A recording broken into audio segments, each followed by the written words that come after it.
The ultimatum. The morning sun cast long shadows across the bustling streets of New Geneva as Fleet Commander Vex Thera gazed down at the primitive world below. Her massive dreadnought, the Stellar Dominion, hung in orbit alongside 300 other vessels of the Zephyrian Empire's Third Conquest Fleet. Each ship bristled with weapons capable of reducing entire continents to ash. Status report. Vex Thera commanded, her scaled fingers drumming against the command console. Her species, the Zephyrians, had evolved from reptilian predators, and their imposing 7-foot frames still carried that ancient menace. Science Officer Krelon approached, his tablet displaying Earth's defensive capabilities. Fleet Commander, our scans confirm initial intelligence. The humans possess nuclear weapons, but their delivery systems are primitive. No energy shields, no plasma weapons, no faster-than-light communication networks. Their largest military installation couldn't withstand a single shot from our smallest frigate. Vex Thera nodded with satisfaction. This would be conquest number 201 for the Zephyrian Empire. In her 30-year military career, she had personally overseen the subjugation of 47 worlds. The pattern was always the same. Arrive with overwhelming force, deliver an ultimatum, watch the primitive species panic and surrender within days. Their reaction is unusual. Fleet Commander Krelon added hesitantly. Unusual how? Vex Thera turned toward the main view screen, which displayed feeds from major human population centers. Instead of the expected panic, humans continued their daily routines. In London, people sat in cafes drinking coffee. In Tokyo, children played in parks while their parents watched calmly. In New York, traffic flowed normally through the concrete canyons. They show no signs of fear, Krelon observed. Our psychological warfare division has analyzed their communication networks. There's discussion of our arrival, but no mass hysteria, no military mobilization, no government evacuations. Vex Thera's eyes narrowed. They're in denial. Prepare the standard ultimatum broadcast. Once they understand their situation, they'll respond appropriately. The communication array hummed to life, broadcasting simultaneously to every human government on Earth. Vex Thera's image appeared on screens worldwide, her reptilian features enhanced by ceremonial armor bearing the trophies of conquered worlds. People of Earth, her voice boomed across the planet, translated into every human language. I am Fleet Commander Vex Thera of the Zephyrian Empire. Your world has been selected for incorporation into our domain. You have 72 of your hours to surrender unconditionally. Your governments will submit to Zephyrian authority. Your resources will serve the Empire. And your people will find new purpose as laborers in our grand design. She paused, letting the weight of her words settle. Resistance is futile. We have conquered over 200 worlds. Your primitive technology cannot challenge our might. Surrender now, and your species will be preserved. Resist, and face extinction. The transmission ended. Vex Thera expected immediate responses from human leaders, desperate pleas for negotiation, offers of tribute. Instead, silence stretched across the communication channels. Hours passed. Finally, a single transmission arrived from Earth. A human female appeared on the view screen, wearing a crisp military uniform adorned with insignia Zephyrian intelligence couldn't identify. She had steel-gray hair pulled back severely and eyes that held no trace of fear. Fleet Commander Vex Thera, the human said calmly. I'm Commander Sarah Chen of the Earth Defense Coalition. We've received your message. Vex Thera leaned forward. Finally, the expected capitulation. Commander Chen, I trust you're prepared to discuss terms of surrender. Sarah Chen's expression didn't change. Actually, I'm calling to ask a question. Is that all? Is that all? Vex Thera repeated, confused. 300 ships, Chen continued conversationally. Impressive, certainly. But given your reputation for conquering worlds, I expected more of a show of force. The Galactic Council's intelligence reports suggested you usually brought at least 1,000 vessels to first contact scenarios. Vexthera felt her scales flush with anger. How did this primitive human know about the Galactic Council? Commander Chen, you seem to misunderstand your situation. The Zephyrian Empire has conquered 207 worlds over the past 3 centuries. Chen interrupted. Yes, we're aware of your record. We're also aware that your last 43 conquests involved species with technology levels significantly below galactic standard. When was the last time you faced a real challenge? Fleet Commander. The bridge fell silent. Krelon's eyes widened as he frantically checked his scanner readings. Fleet Commander, he whispered urgently. Our sensors are detecting energy signatures we didn't notice before. They're masking their true capability somehow. Vexthera's confidence wavered. What do you want, human? What I want, Sarah Chen replied, is for you to reconsider your approach. Earth isn't like the other worlds you've conquered. We've had time to prepare. Prepare? Prepare how? Your species has barely achieved interplanetary flight. Chen smiled for the first time, and it wasn't a pleasant expression. Fleet Commander, may I ask how long you've been monitoring our system? Our scout ships have been observing Earth for 6 months, Vexthera admitted. Only 6 months. How disappointing. If you'd been watching longer, you might have noticed some interesting developments. Chen touched something off-screen, and suddenly the view screen split to show additional human figures joining the conversation. Dr. Marcus Webb, head of Project Prometheus.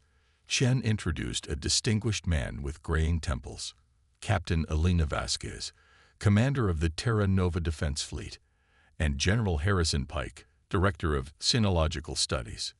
Vexthera's mind raced. Xenological Studies, Defense Fleet. These terms suggested a level of organization and preparation impossible for a species that had only recently discovered faster-than-light travel. Commander Chen, Vexthera said slowly, what exactly is Project Prometheus? Dr. Webb stepped forward. Project Prometheus is humanity's 50-year preparation for this exact moment. Fleet Commander, you see, Earth has been in contact with various galactic civilizations for decades. We've learned a great deal about the Zephyrian Empire's methods. Impossible, Vexthera snapped. Our intelligence networks would have detected such contact. Your intelligence networks have a blind spot, Captain Vasquez interjected. You only monitor species you consider threats. You ignore the ones you've already conquered, the refugees, the survivors who've escaped your empire's borders. Krelon's urgent voice cut through the conversation. Fleet Commander, I'm detecting massive energy buildups across the planet's surface. These readings, they're consistent with defensive grid systems, but far more advanced than anything in our databases. Vexthera felt a cold dread creeping up her spine. What are you saying, science officer? I'm saying, Krelon replied, his voice shaking, that Earth isn't defenseless. They've been hiding their true capabilities. These energy signatures, they're showing technology levels equivalent to our own. On the view screen, Sarah Chen nodded approvingly. Science officer Krelon is correct. We've spent 50 years studying your technology, learning from survivors of your conquests, and developing countermeasures. Every ship you've sent to scout our system has been observed, analyzed, and in some cases, quietly captured. Vexthera's hearts pounded. Captured. Our scout ships are equipped with self-destruct mechanisms, which we've learned to disable, Dr. Webb said matter-of-factly. Did you know that Zephyrian technology has a fascinating vulnerability to specific electromagnetic frequencies? Your ship's neural networks can be disrupted quite easily once you understand the resonance patterns. You're bluffing, Vexthera declared, but her voice lacked conviction. Fleet Commander, Chen said gently, I'm going to give you the same choice you've given countless other species. You have 72 hours to withdraw from Earth space and return to your territory. Refuse, and discover what happens when humans say no to conquest. You dare threaten the Zephyrian Empire? I'm not threatening anyone. Chen replied. I'm simply stating facts. Your empire has grown complacent.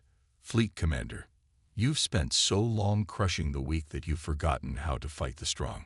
Before Vexthera could respond, her tactical officer shouted from across the bridge. Fleet Commander. Multiple contacts emerging from the planetary gravity well. They were hiding behind the moon. The main view screen shifted to show a sight that made Vexthera's blood run cold. Rising from Earth's shadow came a fleet of ships unlike anything in Zephyrian records. Sleek vessels that seemed to blend human engineering with technology from a dozen different galactic civilizations. They moved with precision and purpose, their energy signatures reading as advanced as Zephyrian technology.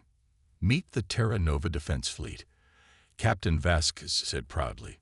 50 years of preparation, Fleet Commander. 50 years of learning from every species your empire has crushed. Vexthera stared at the display showing nearly 1,000 human vessels now surrounding her fleet. This is impossible. How could you have built such a force without our knowledge? The same way you conquered 200 worlds without the Galactic Council stopping you, Chen replied. Patience, planning, and the element of surprise. Creelan's voice was barely a whisper. Fleet Commander, our weapon systems are being scanned. They're somehow penetrating our shields and analyzing our armament configurations. That's correct, Science Officer, Dr. Webb confirmed. We've had decades to study Zephyrian technology. We know your weapons, your defenses, your tactics. More importantly, we know your weaknesses. Vexthera felt her command crumbling around her.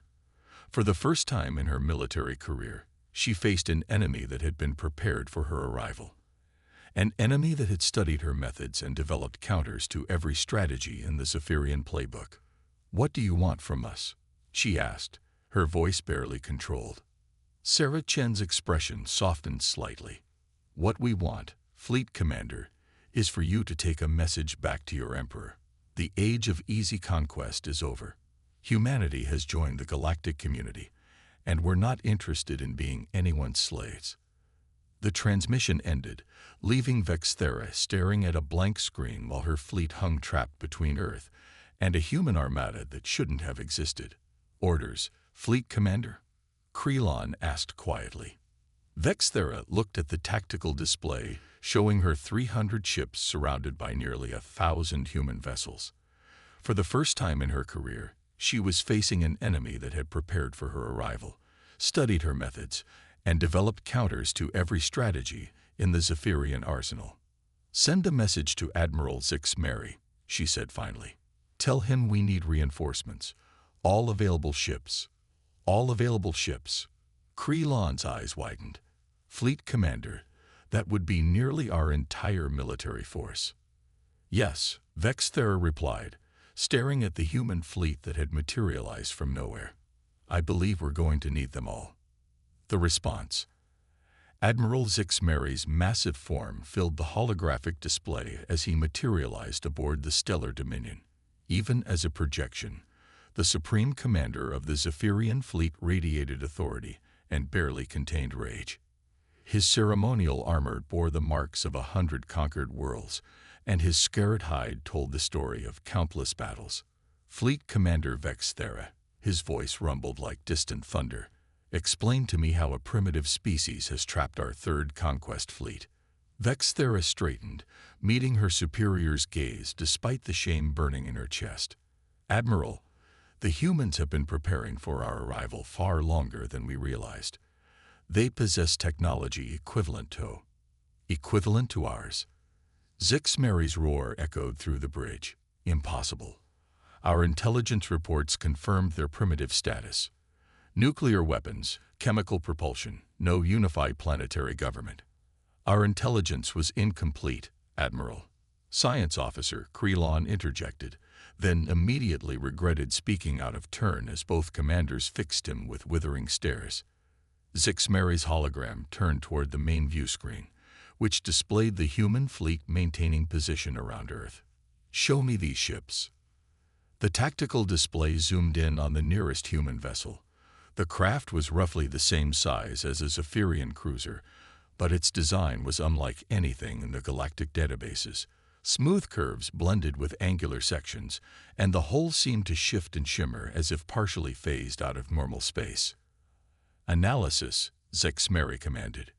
Krelon consulted his readings nervously. The hull composition appears to be a hybrid of Altarian quantum steel and Proximan adaptive alloys. The weapon signatures match Kethran plasma technology, but modified with what appears to be human innovations. Most disturbing, Admiral, their shield systems seem to incorporate Zephyrian harmonic frequency patterns. "Our own shield technology." Zexmeri's voice dropped to a dangerous whisper.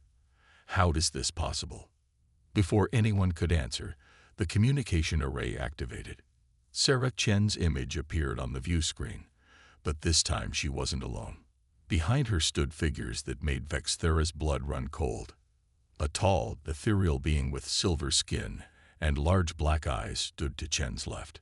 Vexthera recognized the species immediately. Altarian, master shipbuilders whose worlds had fallen to the Zephyrian Empire 15 years ago. To Chen's right stood a stocky figure with blue-tinged skin and mechanical implants, a Proximan engineer, another conquered species. "Admiral Zexmeri," Chen said calmly, as if greeting an old friend. "Thank you for joining us. I believe you've met some of my colleagues before, though under different circumstances." The Altarian stepped forward. "Greetings, Admiral. I am Master Shipwright Veltar. You may remember me from the siege of Altair Prime. I was among the survivors your forces allowed to escape to spread fear among neighboring systems." Zexmeri's scales rippled with shock. "You were supposed to die in the refugee camps." "Many did," Veltar replied with quiet dignity. "But some of us found sanctuary with the humans. They offered us something the Zephyrian Empire never could: hope for revenge through justice." The Proximan engineer stepped forward next. "Chief Engineer Grixnell, formerly of the Proximan Defense Corps. My world fell to your 4th Fleet 8 years ago. My family was among the millions you relocated to labor camps." Zexmeri found his voice again. "How many of our former enemies have you harbored, humans?" Currently, Dr. Webb, who had joined the group, consulted a tablet.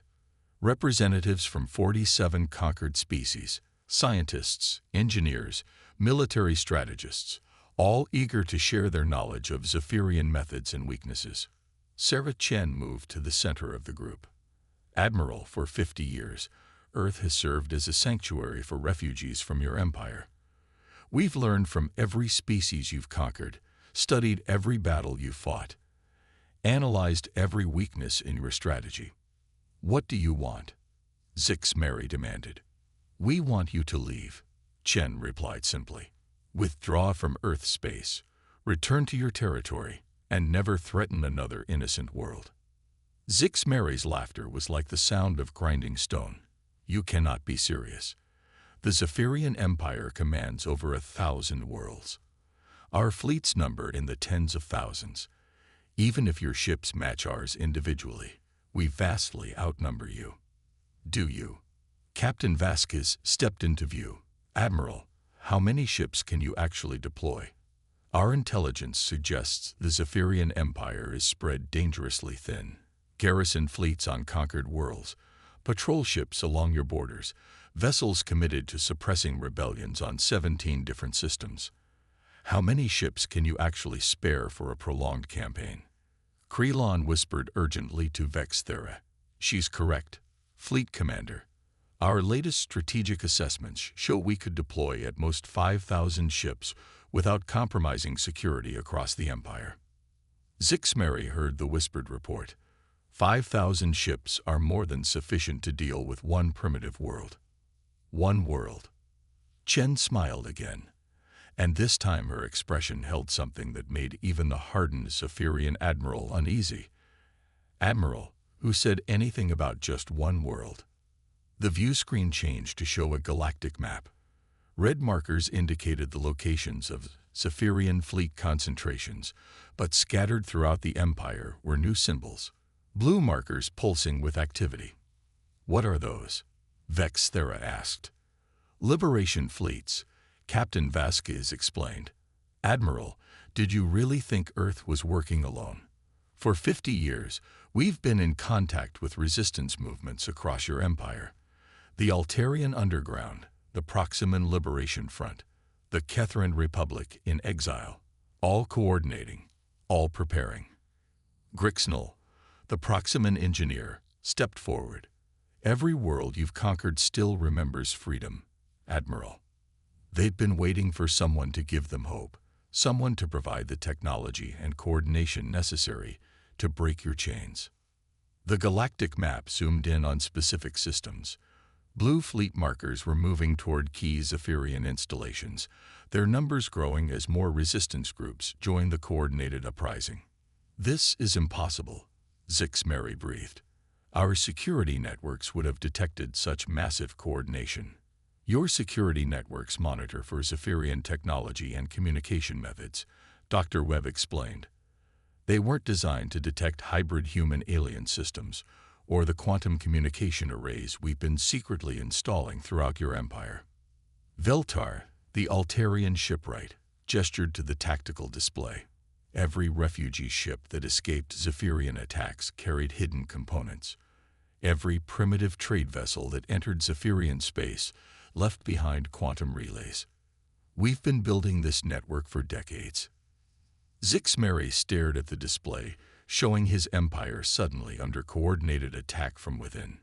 Even if this is true, you cannot sustain such an offensive. The logistics alone are being handled by the Galactic Council, Chen interrupted. Admiral, the Council has been watching the Zephyrian Empire's expansion with growing concern. They've been waiting for someone to take the first step toward stopping you. A new figure materialized in the holographic display. Tall, graceful, with features that seemed to shift between different alien characteristics. Vexthera recognized the species, a curator, one of the eldest races in the galaxy and a founding member of the Galactic Council. Admiral Zix Mary, the curator spoke with a voice like distant music. I am Council Curator Prime Ethnos. The Galactic Council has voted to officially recognize the Liberation Coalition and provide material support for their actions. The Council cannot interfere in internal Zephyrian affairs, Zix Mary protested. The Council has determined that the Zephyrian Empire's aggressive expansion threatens galactic stability, Ethnos replied calmly. Therefore, supporting the liberation of conquered worlds falls within our mandate to preserve peace. Vexthera watched as her admiral's composure finally cracked. The display showed Zephyrian fleets rushing to defend key installations, while resistance forces struck at supply lines and communication hubs. Decades of careful control were unraveling in hours. What are your terms? Zix Mary asked finally. Sarah Chen stepped forward again. Complete withdrawal from all conquered territories, dissolution of the Zephyrian Empire's military structure, transition to a democratic government under Galactic Council oversight, and reparations to all conquered species. And if we refuse, then the Liberation Coalition will do what the Galactic Council hasn't had the courage to do for centuries, Chen replied. We'll end the Zephyrian Empire permanently. The display shifted to show Earth's orbital defenses fully revealed. Massive space stations emerged from stealth fields, their weapons arrays trained on the trapped Zephyrian fleet. More human ships continued to arrive from hidden bases throughout the solar system. This is our final offer, Admiral, Chen continued. Surrender and face justice, or fight and face extinction. The choice is yours. Zix Mary looked at the tactical display, showing his empire under attack from within and his third conquest fleet trapped in Earth orbit. For the first time in his career, he faced an enemy that had outmaneuvered him completely. I need time to consider. You have 10 minutes. Chen cut him off. After that, we implement the final phase of Project Prometheus, which is... Dr. Webb smiled grimly. Every Zephyrian ship in this system simultaneously loses power and life support. We've been scanning your vessels for hours, Admiral. Your ship's neural networks are already compromised. As if to demonstrate the point, Several lights on the Stellar Dominion's bridge flickered momentarily. Across the fleet, similar power fluctuations were reported from other vessels. Electromagnetic resonance frequencies. Krelon whispered in horror. They've found our ship's critical weaknesses. Zixmary stared at Sarah Chen's determined face on the view screen. The human had systematically dismantled everything he thought he knew about warfare, strategy, and the balance of galactic power. "I surrender," he said quietly. The words seemed to echo through the bridge. Vexthera felt something she had never experienced before: relief. For the first time in her military career, she wouldn't have to participate in the conquest of an innocent world. "A wise choice, Admiral," Chen replied. "Prepare to transfer command of your fleet to Coalition custody. You and your senior officers will be transported to Earth for debriefing and eventual repatriation to whatever government emerges from the Zephyrian territories." 6 months later, former Fleet Commander Vexthera stood on the observation deck of Earth Station Alpha, watching ships from dozens of species dock at the massive orbital facility. The station served as headquarters for the new Galactic Liberation Coalition, coordinating reconstruction efforts across the former Zephyrian Empire. "Impressive view," a familiar voice said behind her. Vexthera turned to see Sarah Chen approaching, now wearing the insignia of Coalition Supreme Commander. "Commander Chen, I was wondering when we would speak again." "It's Ambassador Chen now," Sarah corrected gently. "The Coalition appointed me as Earth's representative to the new Galactic Democratic Assembly." They stood in comfortable silence, watching as a Proximan transport carrying refugees back to their homeworld departed the station. "I have a question," Vexthera said finally. "How long were you really preparing for our arrival?" Chen smiled. "Which arrival?" "We've been intercepting and analyzing Zephyrian scout ship data for over 80 years. First contact with Altarian refugees happened 67 years ago. We've been actively building the Liberation Coalition for 53 years. You knew we were coming long before we knew about you." "We knew someone like you was coming," Chen corrected. "The galaxy is full of aggressive species that eventually overextend themselves. We decided to make sure humanity was ready." Vexthera considered this. "And now?" "Now we help build something better. The Zephyrian people aren't inherently evil, former Fleet Commander. Your government was the problem, not your species. Several Zephyrian worlds have already established democratic governments and requested coalition membership, including my home world," Vexthera admitted. "They've asked me to return and help with the transition to civilian leadership. Will you accept?" Vexthera looked out at the bustling space station, filled with species that had once lived in fear of Zephyrian conquest. "Yes, I think it's time I learned what it means to build something instead of destroying it."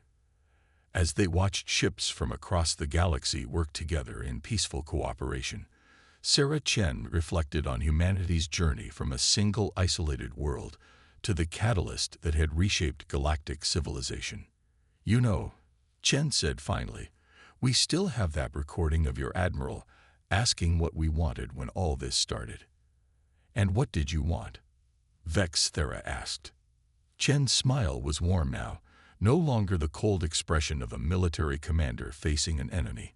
"We wanted to prove that intelligence, preparation, and cooperation could triumph over brute force and conquest. We wanted to show the galaxy that there was a better way." "And did you succeed?" Sarah Chen looked out at the diverse fleet of ships, each representing a world that was now free to determine its own destiny. "Ambassador Vexthera, I think we did." The former Zephyrian Fleet Commander nodded slowly.